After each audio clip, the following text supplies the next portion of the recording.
ஆட்சியா? ஆமாங்க, எப்பவும் மாறாம சொன்னாங்க நம்மளது உதயசூரியன் தாங்க போங்க. ஏன் எதனால? எதனாலயா? ஆரம்பத்துல இருந்து ஒரு பெரிய மனுஷன் வீட்டுக்கு எடுத்துன்னு போயிட்டாரா, விவசாய கடன் தள்ளுபடி பண்ணாரு, நகை நட்டெல்லாம் மிச்சம் பண்ணி கொடுத்தாங்க விவசாயி. இவங்கெல்லாம் வந்து என்ன பண்ணினுக்கிறாங்க, எங்களை வாயில மண்ணு போட்டான் இந்த காலங்கள்லாம். ஒரு வருஷம் வரைக்கும் லாக்டவுன் போட்டு எங்களுக்கு பொழப்பெல்லாம் நாசம் பண்ணி விட்டான். என்ன பண்ணினுக்கிறான் இது வரைக்கும். அதிமுக ஆட்சி சொல்றீங்களா? ஆமா, ரொம்ப ரொம்ப கஷ்டம் கொடுத்துட்டாங்க. எங்களுடைய பொருள் எல்லாம் நாசம் ஆகி கொண்டு போய் ரயில்வே ஸ்டேஷன் விசாரிச்சுட்டு வந்தவங்க. நம்ம பிசினஸ் தோல் வியாபாரம் தான் செவந்து போய் எல்லாம் ரயில்வே ஸ்டேஷன் கொண்டு போய் போட்டோம். லாக்டவுன் போட்டு ஒரு வருஷம் வரைக்கும் வெளிப்படுத்தாத நிறுத்திருந்தாங்க.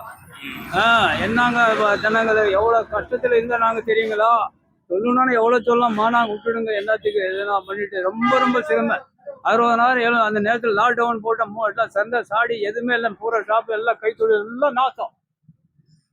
என்ன ஒண்ணு இருக்கிறப்ப சொல்றேன் நான். எனக்கு ஒண்ணு அரெஸ்ட் ஒண்ணு பண்ணாலும் சரியா, எல்லாம் பண்ணாலும் சரியா, அதெல்லாம் ஒண்ணும் கிடையாது. இருக்கிறப்ப சொல்றேன் நான். எனக்கு ஒண்ணு இது இல்லைங்க. லாக்டவுன் நோய் வந்ததுனால தானே போட்டாங்க? இல்ல நோய் எப்ப கொரோனா தான் சும்மா. அதே கொரோனா கையா இதாரு. இப்ப கொரோனான்னு சொல்லிப்படி எல்லாம் பெட்ரோல் இருந்து எல்லாமே செஞ்சாரு இல்ல. அந்த மாதிரி தானே செஞ்சுட்டு இருந்தா ஜனங்க இவ்வளவு கஷ்டம் வந்திருக்குமா?